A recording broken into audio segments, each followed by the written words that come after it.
ये नीला आकाश, ये दिलकश वादियाँ और ये हसीन नज़ारे।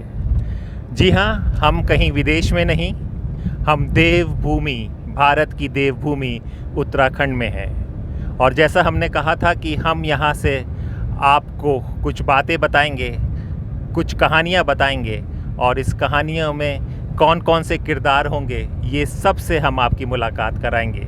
इस वक्त हम लोग गोपेश्वर की तरफ जा रहे हैं, जो देहरादून से 250 किलोमीटर दूर है और तकरीबन 6 घंटे का ये सफ़र होगा बाय रोड।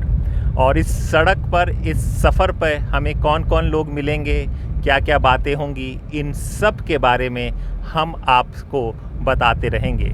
अभी हमारे साथ हैं, मैं आपका परिचय, हमारे साथ हैं ओम जी हैं।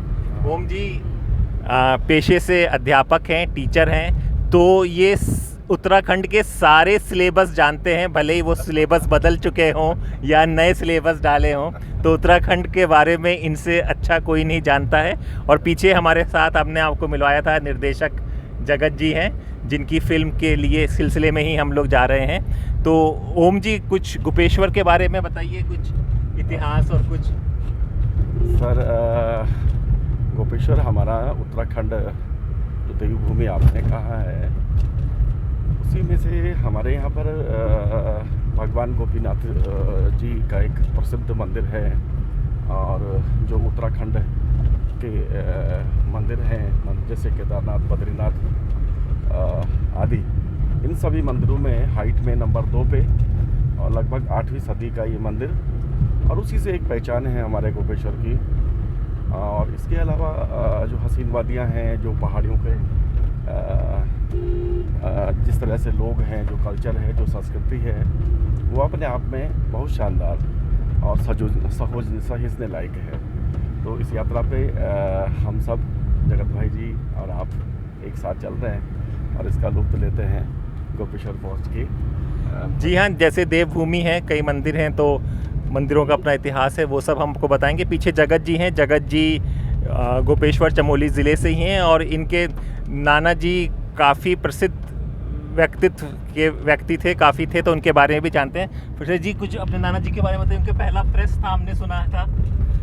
जी, जैसा कि आप गोपेश्वर की बात कर रहे थे, तो गोपेश्वर का जिक्र पुराणों में भी है। इतना पुराना एक छोटा सा वो कस्बा है।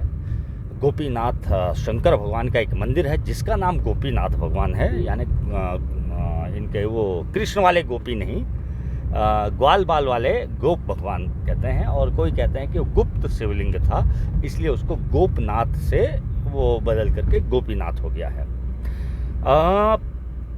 तो नाना जी के बारे में आप पूछ रहे थे, तो ये गोपीनाथ सांस्कृतिक और सामाजिक केंद्र हमेशा से रहा है हमारे क्षेत्र का।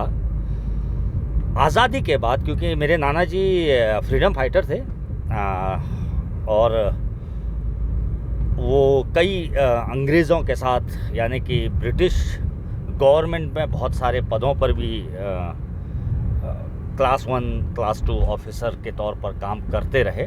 और अंततः उन्होंने ये सभी नौकरियां, जो कई बार उन्होंने नौकरी छोड़ी, कई बार फिर से उनको नौकरी मिली, क्योंकि काफ़ी पढ़े लिखे थे, तो उस समय पढ़े लिखे लोगों की थोड़ा सा संख्या कम होती थी, जिसकी वजह से नौकरी मिलना उतना मुश्किल काम नहीं था।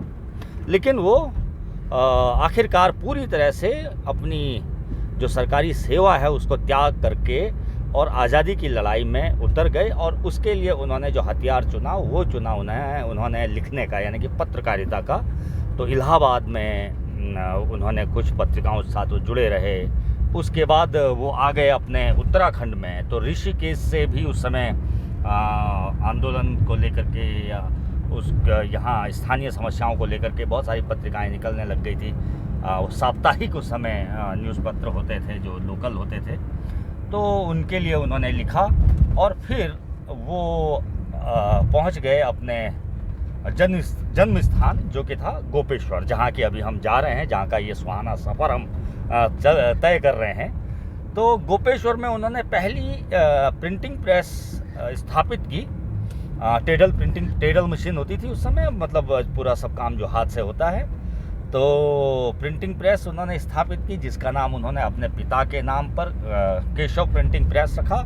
और इसी प्रिंटिंग प्रेस से उन्होंने खुद का एक अखबार, जो कि कई वर्षों तक पूरे गढ़वाल का एक प्रतिनिधि अखबार के रूप में स्थापित रहा।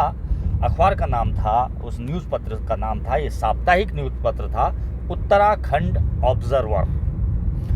हिंदी के, अंग्रेजी के वो बहुत अच्छे विद्वान थे, ये कह सकते हैं, तो उनका नाम भी ऑब्जर्वर रहा, जो कि पूरा हिंदी का एक न्यूज़ पत्र था, लेकिन उसका नाम था उत्तराखंड ऑब्जर्वर। तो पहला चमोली ज़िले का पहला अखबार, पहली प्रिंटिंग प्रेस स्वर्गीय श्री धनंजय भट्ट जी, जो मेरे नाना जी थे, उनके द्वारा स्थापित हुई। और आज भी गोपेश्वर, जो कि चमोली ज़िले का मुख्यालय है, उसके कलेक्ट्रेट में एक पत्थर उनके नाम का लगा है, तो देखकर बड़ी खुशी होती है। देखिए, हम लोग भी पत्रकार रहे हैं और पत्रकारिता हमेशा से स्तंभ क्यों कहा गया है, इसीलिए क्योंकि हमेशा से वो औजार रहा है बातों को उठाने के लिए, बातों को समझाने के लिए। आज का दौर की पत्रकारिता काफ़ी चैलेंजिंग हो रही है, काफ़ी उसके साथ विवाद जुड़े हुए हैं।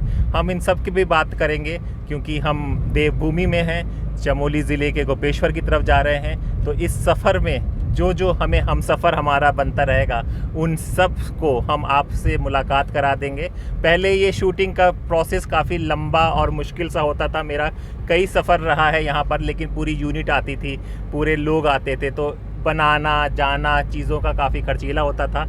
आज का डिजिटल वर्ल्ड है, काफ़ी अच्छा है, तो मुझे लगा कि एक बार रिविज़िट किया जाए इन सारी जगहों पर, और एक बार फिर से डिजिटल दुनिया की नज़र से आप लोगों के से जुड़ा जाए और आपको बताया जाए कि क्या आज का वक्त है, क्या आज का दौर है। तो ये सारी चर्चाएं होती रहेंगी। अब मैं थोड़ा सा आपको और एक बार नज़ारे दिखाता हूँ। चलिए, ये सफ़र शुरू है। हमारे साथ ओम जी हैं, पुरोहित जी हैं, वो हमें सेफली ले जाएंगे और साथ में आपसे के साथ बातें भी होती रहेंगी।